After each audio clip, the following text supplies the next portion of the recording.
મારું ગુજરાત ખેતી માટે પંકાયેલું છે. મારા ગુજરાતનો ખેડૂત રાત દિવસ એક કરીને ખેતી કરે છે. ભલે પડતર કરતાં ભાવ બજારમાંથી ઓછા મળે પણ રાત દિવસ એક કરે છે. મારા ખેડૂતે આ સિઝનમાં 44,74,000 હેક્ટરમાં શિયાળુ પાકનું વાવેતર કર્યું છે. રાત દિવસ એક કરશે, મોસમ કમોસમ જોયા વગર. સિઝન સારી પણ ગઈ તો પાક મળશે પણ ખરો, પણ એ પાક વેચવા જાય છે ને એટલે એનો પાક લેવાલ કોઈ નથી હોતું. લાઈનો લાગે છે અને લાઈનો લગાડીને પણ સારો ભાવ નથી મળતો. ટેકાના ભાવે વેચવા માટે પણ લાઈન લગાડે છે. આ મારો પ્રમાણિક ખેડૂતની મહેનત છે, કારણ કે એ જાણે છે કે આ જમીનની અંદર એક બીજ એ રોપે છે ને એમાંથી 1000 દાણા ઉત્પન્ન થાય છે અને 1000 જીવો માટે, માત્ર માનવ જ નહીં પશુ પક્ષી તમામ માટે એ જીવ આપનાર છે. અને એટલે જ આપણી જમીન જે છે ને આપણે માતા કહીએ છીએ. પણ આ જ જમીન ઉપર આપણા જ ગુજરાતના જૂજ ખેડૂતો એવા છે જે પેલો મારો ખેડૂત રાત દિવસ વીઘો મજૂરી કરે 10,000 નથી કમાતો, ત્યાં આ ખેડૂતો કરોડો રૂપિયા વીઘે કમાય છે. સુરેન્દ્રનગર પોલીસે જેમની ધરપકડ કરી છે એવા 2 કિસ્સાની વાત કહી દઉં. 2 ખેડૂત સુરેન્દ્રનગરની અંદર આ ખેતરમાંથી લઈ જતા છોડ જોજો. આ છોડ નશાના છે, આ છોડ ગાંજાના છે, ગાંજાના. સુરેન્દ્રનગર પોલીસે પકડેલા 2 વ્યક્તિઓને જોજો. આ કહેવાતો છે ખેડૂત, પણ તેઓ વેચે છે મોતનો સામાન. કસવાડી ગામે સંજય ભોપાભાઈ તાવિયાના ખેતરમાંથી 3036 કિલોના 550 ગાંજાના છોડ મળ્યા. હવે 3 ટન મારો ખેડૂત મગફળી વેચે તો શું આવે? કશું નહીં, ફોફા જેટલા પૈસા. પણ આ લોકોના જે મટીરિયલ મળ્યું છે એની કિંમત કેટલી થાય છે? તો કરોડોમાં. આ જ રીતે ભાઉ રવજીભાઈ મીઠાપરા, એના ખેતરમાંથી 471 કિલોના 120 છોડ મળ્યા છે. માત્ર 7 વીઘાની જમીનમાં મોતના નશાના સામાનનું આ 2 નફ્ફટોએ વાવેતર કર્યું, જેની કિંમત 17,53,00,000 રૂપિયા થાય છે. અત્યાર સુધી આપણે કહેતા હતા કે ડ્રગ્સ વિદેશોમાંથી આવે છે. ત્યારબાદ એવું પણ ધ્યાનમાં આવવા લાગ્યું કે મારા ગુજરાતના કારખાનાની અંદર પણ કેમિકલ માફિયાઓ ડ્રગ્સ બનાવવા લાગ્યા. ત્યાં સુધી તો બરાબર હતું, પણ મારો ખેડૂત આ નશાની ખેતી કરી શકે કેવી રીતે માની શકાય? પણ માનવા મજબૂર થવા આ બંને ખેડૂતો કર્યા છે. અને સુરેન્દ્રનગરમાં પહેલો કિસ્સો નથી, અનેક વાર આ પ્રકારે આવ્યું છે. મારી સુરેન્દ્રનગર પોલીસને સલામ, એની મહેનતને સલામ, એની જે પણ નેટવર્ક છે એને સલામ. પણ સવાલ એ છે કે વાત સુરેન્દ્રનગર પૂરતી છે? વાત એ પણ તો છે કે આ ખેડૂતોએ ઉગાડ્યું, વાવ્યું, તો એનો ખરીદદાર કોણ હશે? ખરીદદાર કોણ હશે? એનો ડિસ્ટ્રીબ્યુટર, વિતરક જે પણ હશે, કોન્ટ્રાક્ટ ફાર્મિંગ કરવાવાળો જે પણ હશે, એમની પાસેથી આ નશાનો સામાન ખરીદી નાના વિતરકોને આપનારું કોણ હશે? એ નાના વિતરકો પાસેથી પેડલર તરીકે કામ કરતા ફોલ્ડરિયા કોણ હશે? અને ફોલ્ડરિયાના શિકાર બનેલા યુવક યુવતીઓ, નશેડીઓ કોણ હશે? આશા અને અપેક્ષા રાખું કે મૂળ સુધી જોઈએ. આપણે ગાંજાનો મૂળ ઉખાડીને છોડનું, એ જ રીતે મૂળ સુધી જઈએ ને તો જ આના ઉપર અંકુશ લાગશે. પ્રેમસુખ ડેલુ જિલ્લા પોલીસ વડા છે સુરેન્દ્રનગરના, હિતેન્દ્ર પટેલ બીજેપીના નેતા છે, ખેડૂત નેતા છે, ડૉક્ટર હેમાંગ વસાવડા કોંગ્રેસના નેતા છે. ડૉક્ટર સાહેબ, આપની પાસે આવું ને એ પહેલાં પ્રેમસુખ ડેલુ પાસે જવું. ડીએસપી છે, એમને આખું ડિટેક્શન કર્યું છે, એમની સાથે મેં વાત કરી છે, એ જોઈ લઈએ. ડીએસપી સાહેબ, ગાંજાની ખેતીનું આ સમગ્ર રેકેટ છે શું? અત્યાર સુધીની તપાસમાં શું સામે આવ્યું છે? અને આ કોણ હતા? ખરેખર ખેડૂત હતા અને આની જ ખેતી કરતા હતા? સમગ્ર કાંડ કેવી રીતે સામે આવ્યો અને તપાસમાં સામે શું આવ્યું? હું આપને બતાવવા માંગુ છું કે અમારા જે જિલ્લામાં લાસ્ટ યર પણ ટોટલ એવો એનડીપીએસના 14 કેસ થયા હતા. આમાં લગભગ 7 થી 8 જે કેસ છે એ આપણે લીલા જે ગાંજા છે આને વાવેતરના હતા. અને આ વર્ષની જે 1લી તારીખ છે આમાં પણ અમે લોકો 2 કેસ કર્યા છે. અને એ જે કેસ છે એ મોટા કેસ છે. એક જે ખેતર હતો અને એ જે બંને જે ખેતર છે એ આપણે કસવાડી ગામ છે અને અમારો ધજાલા પોલીસ સ્ટેશન છે, ત્યાં બંને ખેતર જે છે એ પકડાયા છે. એક જે ખેતર હતો આનો માલિક હતો સંજયભાઈ. આના ખેતરમાં લગભગ 550 ને આસપાસ છોડ હતા અને બહુ મોટા છોડ હતા. લગભગ 15-15.5 કરોડનો મુદ્દામાલ હતો. અને બીજો જે ખેતર હતો આમે 150 છોડ હતા ગાંજાના. અને આ ખેતના જે માલિક હતા એ ભાઉભાઈ મીઠાપરા હતા. એ જે બંને જે ખેતર હતા આ ખેતરના અંદર જે આપણે જે અરંડી હોય અને જે તુવર હોય આના વચ્ચે એ લોકો જાણીબૂજીને અને આની ટોટલ જે છે આને ખેતી કરેલી હતી. અને અમારી જે લોકલ ઇન્ટેલિજન્સ છે, જે ફિલ્ડ LIB છે, અને આને અલાવા અમારી જે SOG ની જે ટીમ છે આને ટેકનિકલ રૂપથી અને હ્યુમન ઇન્ટથી બાતમી મળી હતી અને આ બાતમી આધારિત આ જે આખી જે કાર્યવાહી અમારે લોકો દ્વારા કરવામાં આવેલ છે. તમે જાણીએ છીએ કે જે આ ડ્રગ્સની અને જે આ ગાંજાની જે આ પ્રવૃત્તિ છે આ બહુ ખરાબ પ્રવૃત્તિ છે. એટલા માટે અમારા જિલ્લાની જે SOG છે આની ટીમ એક્ટિવ છે અને એવા જે એ વસ્તુ છે અમે લોકો છેક સુધી જઈએ કે એ જે ખેતર છે આ ખેતરમાં કોણ લોકો જે છે એ સામેલ છે. DSP સાહેબ, ગાંજાની ખેતી કરનારા આ કથાકથિત ખેડૂતો પકડાયા તો ખરા, એમની પૂછપરછ પણ થઈ હશે. પ્રાથમિક તપાસમાં સામે શું આવ્યું છે? કોણ ગ્રાહકો હતા જે આ ખેડૂતો પાસેથી નશાનો, મોતનો સામાન ખરીદતા હતા? રોનકભાઈ, અત્યાર સુધી અમે જે બંને આરોપી છે આ આરોપીને અમે પકડી લીધા છે અને આરોપીઓથી તમામ પૂછપરછ ચાલુ છે. અમે તમામ જે કડીઓ છે આની જોડવાની અમે કોશિશ કરી રહ્યા છે કે એ લોકો જે છે એ ગાંજાના બીજ ક્યાંથી લાવ્યા છે અને બીજ કોણે સપ્લાય કર્યા છે અને સપ્લાય કર્યા પછી એ લોકો કોણ લોકોને આગળ એ લોકો ગાંજોની જ્યારે ફસલ પૂરી થઈ જાય તો પછી કોણ લોકોને એ લોકો વેચે છે.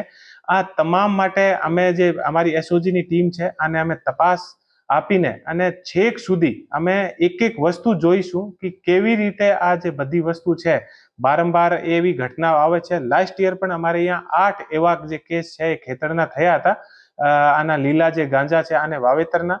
અને અત્યારે જે અમે જે 2 કેસ કર્યા છે અમે ટોટલ 18 કરોડની આસપાસનો મુદ્દામાલ અને આના જે છોડ હતા એ બહુ મોટા છોડ હતા અને એકદમ બડી ચાલાકીને સાથે અને મોટા રૂપથી આપણે જ્યારે વિચાર કરીએ એવી રીતે આની ખેતી જે છે આ થઈ હતી.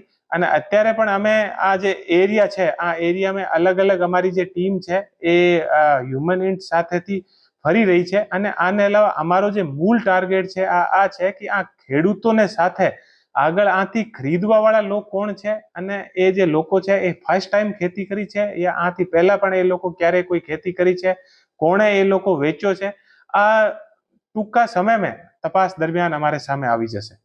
આપણો ખેડૂત પ્રમાણિક હોય, સરળ હોય, એને ખેતી સિવાય બીજા કશામાં રસ ન હોય, પણ આ લોકો ખેડૂત અને ખેતીના નામે કલંક છે. ત્યારે વિસ્તારથી સમજવું છે કેટલા ચાલાક અને શાતિર છે આ લોકો, કેટલી ચાલાકીથી આ લોકોએ આ વાવેતર કર્યું હતું જેના કારણે કોઈના ધ્યાનમાં ના આવે અને એમનું આખું આ નેટવર્ક અથવા આ કાંડ ચાલતું રહે. એ જે બંને હતા એ પોતાના જે ખેત હતા આ ખેતરના અંદર આની જે ખેતી કરતા હતા અને આની જે પોતાના બહારથી તમે જો તો તમને ખબર ના પડે. જે અંદર આને જે ખેત હતા આમે એક મેં તુવરની ફસલ હતી, એક મેં અરંડીની ફસલ હતી. તો આને વચ્ચે તમને ખબર ના પડે કે કઈ વસ્તુ છે. તો આપણે હ્યુમન ઇન્ટથી અને અમારા જે લોકલ જે પોલીસ વાળા હોય આથી અમને ખબર પડી હતી. તો આ બધું જે છે ઇન્ટેન્શન સાથે આની ખેતી કરેલી હતી તમામ. એ હકીકત છે કે સુરેન્દ્રનગર પોલીસે પ્રમાણિક પ્રયાસ પણ કર્યો છે અને જેવી રીતે DSP કહી રહ્યા હતા મૂળ સુધી ચોક્કસથી જશે. કેમ કે અત્યાર સુધી જેટલા પણ ડિટેક્શન થાય છે એ બહારથી આવેલું ડ્રગ્સ હોય, દેશમાં આપણા રાજ્યમાં ઉદ્યોગોમાં ઉત્પન્ન થતું ડ્રગ્સ હોય કે પછી આ પ્રકારે ખેતરોમાંથી પકડાતો ગાંજો હોય. આખી ચેનલ ક્યારેય બ્રેક નથી થતી ને એટલે આ સમસ્યા થાય છે. મારી સાથે ડૉક્ટર સાહેબ જોડાયા છે, વસાવડા સાહેબ. વસાવડા સાહેબ, 7 વીઘા જમીન, 7 વીઘા, 17 કરોડનો કારોબાર, પૂર આવે, ભૂકંપ આવે, વાવાઝોડું આવે, કોઈ તકલીફ ખરી? ટેકાના ભાવની એ જરૂર ખરી? આ નફ્ફટ નાલાયકો આપણી જમીનની પવિત્રતાને ખરાબ કરે છે, એમના વિરુદ્ધ કેવી કાર્યવાહી થવી જોઈએ?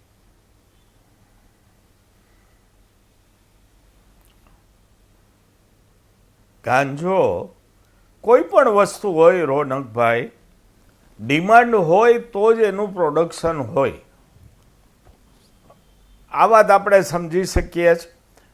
એટલે એક વાત તો સાબિત થઈ ગઈ કે ડ્રગ્સ, અફીણ, ગાંજો, જે બધા ડ્રગ છે, MDS, એનો જોરદાર ડિમાન્ડ ગુજરાતમાં છે. 17 કરોડનો ગાંજો ખેડૂતે પોતાના ઘરના વપરાશ માટે તો ઉગાડ્યો નહોતો, વેચવાનો તો છે જ. મને એમ લાગે છે કે સ્વ આત્મનિર્ભર ભારતનો જે કોલ છે એ કોલ ઉપર ગુજરાતના ઘણા બધા લોકો આગળ વધવા માંડ્યા છે. થાઈલેન્ડથી મગાવવો ને હાઇબ્રિડ ગાંજો મગાવવો ને એના કરતાં આપણે જ ઉત્પાદન કરીએ. MDS ડ્રગની કેટલી બધી ફેક્ટરીઓ ગુજરાતમાંથી પકડાઈ છે. આત્મનિર્ભર. પણ આ તો મેં જરા લાઇટર ટોનમાં વાત કરી. મારે એ કહેવાનું છે કે બજાર છે તો જ ઉત્પાદન છે. પૈસા છે તો એ લોકો રિસ્ક લઈને ઉત્પાદન કરે છે. અને મારે તો પ્રેમસુખભાઈ ડેલુ સાહેબને શુભેચ્છા પાઠવવી છે, બેસ્ટ વિશિસ, કે આ ફેરા તમે પૂરેપૂરી કડી પકડી શકો. ગયા વર્ષે એમણે 8 કેસ કર્યાનું કીધું, તોય આ વર્ષે થયા. એટલે ક્યાંક જે ઉત્પાદન પછી વેચાણ માટેની લિંક છે, જે આપ બોલ્યા જ છો, એ જે બધી બાબત છે એ હજી પોલીસ ક્રેક કરી નથી શકતી. હવે પોલીસના 2 માપદંડ મારા મગજમાં આવ્યા. મારવાડી યુનિવર્સિટીમાં ફોરેન્સિક થાય પછી કેસ નોંધશું કીધું, અને આજ સુરેન્દ્રનગરમાં આજને આજ ગાંજો છે એમ કહી દીધું. રાજકોટમાં કહી ન શકી પોલીસ કે આ ગાંજો છે. એટલે કાં રાજકોટની પોલીસને ગાંજો શું એ ખબર નથી, અથવા જે બાકીની વાત છે એ ગુજરાતની પ્રજા સારી રીતે સમજે છે, અને એ વાતને લીધે જ કડીઓ તૂટતી નથી. એવી વાતનું ગુજરાતની પ્રજાનું બરાબર ધ્યાન દોરું છું. આ ખેડૂત છે એને કોઈ કદાચ બેકિંગ નથી, કોઈ મોટો માણસ નથી, એટલે પોલીસે ઊભાઊભ નક્કી કરી દીધું કે આ ગાંજો છે. અને મારવાડી યુનિવર્સિટી હતી ત્યાંથી ગાંજો મળ્યો તો પોલીસે કીધું ફોરેન્સિક મેડિસિનમાં જશે અને પછી ફોરેન્સિક લેબ કહેશે ગાંજો છે તો અમે કેસ નોંધ કરશું. એટલે જે કડીઓનો પ્રશ્ન છે ને એ આ નડે છે. સમરથ કો નહીં દોષ ગુસાઈ, આમાંય ઘણા નામ અત્યાર સુધી ખુલી ગયા છે. કોણે બીજ આપ્યા, કોણ લેવાલ છે, ક્યાં ક્યાં ગાંજો સપ્લાય થાય છે. પણ લોખંડી તાળા હોય છે ઘણીવાર, અને ચાવી કોઈ બીજાના ખિસ્સામાં હોય છે, એટલે પોલીસ બોલી નથી શકતી. ડૉક્ટર, આપની વાતને આગળ વધારી દઉં. મારવાડી યુનિવર્સિટીમાં રીતસર તમારી રાજકોટની પોલીસ અને મારવાડી યુનિવર્સિટીવાળા મૂર્ખ બનાવતા હતા. એ જ રાત્રે પરાક્રમસિંહ જાડેજાએ, અમારે તો ગાંજા જોડે શું લેવા દેવા, ક્યાં જોયું હોય, યુટ્યુબ ઉપરથી ડાઉનલોડ કરીને કમ્પેર કરીને બતાવેલું. અને તમે એક વાત ચૂક્યા એક કરી ડૉક્ટર સાહેબ, કેટલા મૂર્ખ બનાવ્યા ખબર છે? ત્યાં તો FIR નોંધાઈ ને એ અજાણ્યા શખ્સો વિરુદ્ધ નોંધી. આ તો સારું હતું એમ કહેતા હતા પેલું ચકલું જે હતું એની ચરકની અંદરથી બીજ નીકળ્યું અને એમાંથી ઉગી ગયું. એવું ના કર્યું, એટલું આપણી પર દયા કરી. આ દયા કરી, કાં તો ચકલું ક્યાંકથી ગાંજાનું બીજ લઈ આવેલું, ચરક્યું ને એમાંથી ઉગ્યું ને એટલે પેદા થયું. આ તો એવું પણ કહેતા. એટલું સારું હતું, તમારા મારા ઉપર દયા કરી અને અજાણ્યા શખ્સો વિરુદ્ધ ફરિયાદ નોંધી. અજાણ્યો કોણ એ કોઈ જાણતું જ નથી. ડૉક્ટર, તમે તપાસ કરજો, પોસ્ટમોર્ટમ કરજો. તમે આગળ નહીં વધ્યા, તમારી પાર્ટી આગળ નહીં વધી એક કેસની અંદર. આ બંને ક્લ્યુ તમને આપ્યા. ખેર, વાત હિતેન્દ્રભાઈ સાથે કરેલું. હિતેન્દ્રભાઈ, આપ તો ખેડૂત નેતા છો, ખેડૂત આગેવાન છો, મારા ખેડૂતના પરસેવાની મહેનતને પણ જાણો છો. આ ખેલ ચાલુ થઈ ગયા આપણા ગુજરાતમાં, આ ખેલ ચાલુ થાય.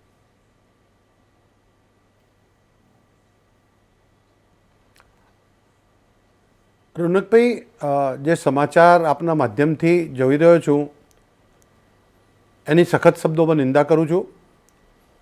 સાથે સાથે રાજ્ય સરકારના મુખ્યમંત્રી અને નાયબ મુખ્યમંત્રી ગૃહમંત્રી શ્રી હર્ષભાઈ સંઘવીને હૃદયપૂર્વક અભિનંદન પાઠવું છું કે છેલ્લા કેટલાય સમયથી રાજ્યમાં આ નશાની બાબતમાં, ડ્રગ્સની બાબતમાં, ગાંજાની બાબતમાં, દારૂની બાબતમાં ઝીરો ટોલરન્સની નીતિ અપનાવી છે. મુશ્કેલી એ પડે છે, અહીંયા આપણને ચર્ચા પણ કરવાની થાય છે આપ જેવા જાગૃત મીડિયા હાઉસો જનતાની સુખાકારી માટે સરકારને પૂરક બનીને આવા બધા મુદ્દાઓ રજૂ પણ કરે છે, જેથી કરીને કેટલાક લોકો આને ઢાંક પીછોડો કરવાનો પ્રયત્ન કરતા હોય તો એ નથી કરી શકતા અને પરિણામે આવી બધી મુહિમ છે એ રંગ લાવતી હોય છે. અહીંયા સવાલ ખેડૂત સાથેની વાત કરી છે, સાથે સાથે રાજ્યની કાયદોની વ્યવસ્થાની સ્થિતિ સાથે સ્પર્શતી પણ બાબત છે. તો જ્યાં સુધી રાજ્યની બાબત છે ત્યાં સુધી સરકારે છેલ્લા કેટલાય સમયથી ખૂબ મોટી રકમના કન્સાઇનમેન્ટ આખા ડ્રગ્સના એક દેશમાંથી બીજા દેશમાં જતા હોય અને લોન્ચિંગ પેડ તરીકે એ ગુજરાતના દરિયા કિનારાનો ઉપયોગ કરે છે, તો એને અટકાવવાનું કામ એ રાજ્ય સરકારે કર્યું છે અને ખૂબ મોટી માત્રામાં એને પકડ્યો પણ છે. સાથે સાથે આવા એકલ દોકલ, આપના ઓપનિંગ કમેન્ટ્સમાં જ વાત કરી હતી કે કોઈ એકલ દોકલ ખેડૂત આવી પ્રવૃત્તિ કરતો હોય તો એને રોકવાનો પણ પ્રયાસ થયો છે. સાથે સાથે એને માનવતા સાથે જોડીએ તો ક્યાંક ને ક્યાંક દરેક ક્ષેત્રમાં આવા લોકો માલુમ પડે છે. કોઈ ડૉક્ટર ચીટિંગ કરે છે, કોઈ વકીલ ચીટિંગ કરે છે, કોઈ સંતો ચીટિંગ કરે છે, કોઈ રાજનેતા ચીટિંગ કરે છે, કોઈ ટેક્સની ચોરી કરે છે, કોઈ સેન્ટ્રલ એક્સાઇઝની ચોરી કરે છે, કોઈ વેટના રિએમ્બર્સમેન્ટની ચોરી કરે છે, કોઈ ટેક્સ ભરવામાં ચોરી કરે છે, કોઈ ખોટી ફી લે છે, કોઈ શિક્ષણ સંસ્થાઓ. તો દરેક ક્ષેત્રમાં હજારે એક બે લોકો આવા મળી આવે છે. એ આપણી કમનસીબી છે. આ દેશ તો સંતો અને સુરાઓની ભૂમિ છે. અનેક સંતો મહાપુરુષો છે અહીંયા, આપણા ધાર્મિક ગ્રંથો છે, આપણી આસ્થાના કેન્દ્રો છે, આપણા સંતો એમાં આપણને માર્ગદર્શન આપે છે. તેમ છતાં માનવતામાં ક્યાંક કમી પડે છે અને એટલે જ ક્યાંક બળાત્કાર જેવી ઘટના પણ બને છે, ક્યાંક આવી ચીટિંગની પણ ઘટના બને છે, ક્યાંક ડુપ્લિકેટની પણ ઘટના બને છે, ક્યાંક ભ્રષ્ટાચારની ઘટના બને છે, કોઈ ઓફિસર પણ કલેક્ટરને પકડાવવું પડે છે. તો આ બધું કરતાં પણ રાજ્ય સરકારની જે નેમ છે એને આધારે એને પકડવાનો પ્રયાસ કર્યો છે. આ એક વાત. બીજું કે જ્યાં સુધી ખેતીનો સવાલ છે ત્યાં સુધી આપ જાણો છો એ પ્રમાણે છેલ્લા 25 વર્ષમાં રાજ્યની ખેતીમાં 1995માં 15,000 કરોડના કૃષિ ઉત્પાદનથી શરૂ કરી અને આજે 2.5 લાખ કરોડનું કૃષિ ઉત્પાદન આપણે પહોંચે. આપણો મુદ્દો ગાંજાનો જ છે, આડાવડા નહીં જવું. અને આપે કહ્યું ને, એક બતાવો, આખી ચેનલ ખોલીને બતાવી હોય, એક ચેનલ ડ્રગ ઉત્પન્ન કરવાથી લઈને લેવાવાળા સુધી બધાને ભેગા કર્યા હોય અને એમનું કન્વિક્શન થયું, આખી ચેનલ યાદ આવે અત્યારે કહેજો, નહીંતર ભવિષ્યમાં કહેજો. તમે રોનકભાઈ તમે જુઓ, આમાં શું છે, ઘણી બાબતી આ ધારો કે આ ખેડૂત છે, આજે આપણે નશાની વાત કરી તો આપણા મનમાં સ્વાભાવિક સવાલ એવો થયો કે આપણા રાજ્યનો ખેડૂત આવી ખેતી કરે એમ, પણ ખેડૂત મેં કીધું એમ સોફ્ટ ટાર્ગેટ બની ગયો છે. અનેક લોકો મિસચીફ કરે છે, નેતાઓ, અભિનેતાઓ, રાજનેતાઓ, ડોક્ટરો, વકીલો, ચાર્ટર્ડ એકાઉન્ટન્ટો, બધા ક્યાંક. અરે મોટા ભાઈ, મેં ખેડૂતને એપ્રિશિએટ કર્યો છે એટલે એને આપણે એની ચિંતા કરીએ. હું ગાંજાના મુદ્દાને કહું, તમે જે કહ્યું ને ઝીરો ટોલરન્સ, તો મેં આ કીધું તમારે જોઈતું FIR મોકલો રાજકોટ વાળી. આ ડૉક્ટર સાહેબે જે અધૂરી કડી કહી ને આખી, અજાણ્યા શખ્સો વાવાયેલા, બરાબર, યુનિવર્સિટીમાં. આ છે આપણી સ્થિતિ સાહેબ. એટલે વિધાનપાલિકાની જવાબદારી, રાજ્ય સરકારની જવાબદારી આ તપાસ કરી અને કોર્ટને આપવાની છે. હવે ન્યાયપાલિકાના વિષયમાં આવે છે અને આપણી લાગણી સ્વાભાવિક હોય કે આપણું રાજ્ય એ ગાંધીને સરદારની શાંતિ, સલામતી, સમૃદ્ધિ વાળું રાજ્ય છે. આપણા રાજ્યની આ બાબતમાં આગવી ઓળખ છે. એટલે તમારી મારી સૌની લાગણી એવી હોય કે કોઈ પણ પ્રકારની નાની ઘટના પણ અહીંયા ના બનવી જોઈએ. પણ તેમ છતાં પણ પાછું આપણે બંધારણીય રીતે ચાલીએ છીએ. ન્યાયપાલિકાના ચોક્કસ નિયમો છે, દેશના બંધારણમાં પણ કેટલીક બાબતો આપેલી છે. તો રાજ્ય સરકાર અને પોલીસ એ અનેક ક્ષેત્રમાં આ રીતે પકડે, તપાસ કરે, ચાર્જશીટ કરી અને કોર્ટને સોંપે છે. તો કોર્ટને એની ફ્રેમમાં જે આવે છે એ પ્રમાણે એને સજા પણ કરે છે અને અનેક લોકોને સજા થઈ છે. તમે જુઓ કે ગુજરાતમાં IAS કે IPS અધિકારીઓની ધરપકડ થાય એવી ઘટના છેલ્લા 5 વર્ષમાં કેન્દ્રમાં સરકાર આવ્યા પછી આ 10 વર્ષમાં આપણને અનેક એવા ઈડી પકડી ગઈ, આપણે નહીં પકડેલા. બરાબર, હું તમને કહું, હવે તમે પાડા પાટે ચડ્યા તો ઈડીએ પકડ્યા, આપણી ગુજરાત પોલીસે નહીં પકડ્યા. ઈડી તમારી નથી, એક ઈડી ભાજપની, કેન્દ્રની સરકારની કે સ્વાયત્ત સંસ્થા કે તમારી સ્વાયત્ત સંસ્થા સરકારની કહી દો, ચલો ક્રેડિટ લેવી કહી દો, અમારી કહી દો તમે તાર. પણ એને સ્વાયત્તતા હોવી ને, એને સ્વાયત્તતા હોવી એ પણ ભારતીય જનતા પાર્ટીની ઉપલબ્ધિ છે. ઈડી કે CBI સ્વાયત્ત રીતે કામ કરે, ચૂંટણી પણ સ્વાયત્ત રીતે કામ કરે અને કટોકટી જેવા નિર્ણય ગુજરાતમાં પકડી ગયા અને ગુજરાત પોલીસ શું કરતી હતી? આડા પાડે ચડ્યા ને, હવે તમે આડા પાડે ચડ્યા. આ સુરેન્દ્રનગરમાં થયું, ગુજરાતની આર્મી શું કરતી હતી, પોલીસ શું કરતી હતી, તમારા પક્ષના નેતાઓ શું કરતા હતા ખબર નથી? સુરેન્દ્રનગરમાં શું વ્યવહાર ચાલે? વાતો ખોટી ક્રેડિટ ના લેશો. ઓપરેશન- સાચી ક્રેડિટ હું 100% ઓપરેશન આપીશ. ગંગાજળ ભૂલી ગયા તમે? હું ગંગાજળ ઓપરેશન સાંભળો, ગંગાજળ ભૂલી ગયા સાંભળો, તમે? ગંગાજળ નહીં, બહુ બધો જલ્દી 100 જરૂર છે. કરતા- 100 સાંભળો, કરતા વધારે સાંભળો, એ બધાને કર્મચારીઓને સાઈડ જેલ કર્યા. મોકલ્યા છે. સાહેબ સાઈડ મૂક્યા, માનનીય સેફ કર્યા. મુખ્યમંત્રીશ્રીએ મારે નહીં- ઓપરેશન ચલો, ગંગાજળમાં હું- 100 કરતા મારે નહીં વધારે આડાવડા લોકોને થવું. ઘેર મોકલ્યા છે. મારે આડાવડા અને હિતેન્દ્રભાઈ હજુ નહીં અભિયાન થવું. ચાલુ છે. હિતેન્દ્રભાઈ આડાવડા નહીં થવું, પણ આ હકીકત છે. હું ફરીથી કહું છું, સુરેન્દ્રનગર પોલીસે આવકારદાયક કાર્યવાહી કરી છે, ક્લાસ કાર્યવાહી કરી છે, જબરજસ્ત ડિટેક્શન કર્યું છે. મને ભરોસો છે, જે રીતે મેં ડીએસપી સાથે વાત કરી, મૂળ સુધી ચોક્કસથી પોલીસ જશે. આશા અને અપેક્ષા રાખો. હું પોલીસની જરાય ટીકા કરવા માગતો નથી, કારણ કે જો પોલીસ ન પકડતી હોય તો અહીંયા ના પકડાતી. સુરેન્દ્રનગર પોલીસની જેમ જ તમામ જિલ્લા, તમામ શહેરની પોલીસ આ મુદ્દાને અતિ ગંભીરતાથી લે. પેલો ગોગો બંધ કરાવડાવ્યું ને આપણે, એવી રીતે આ પણ બંધ થાય.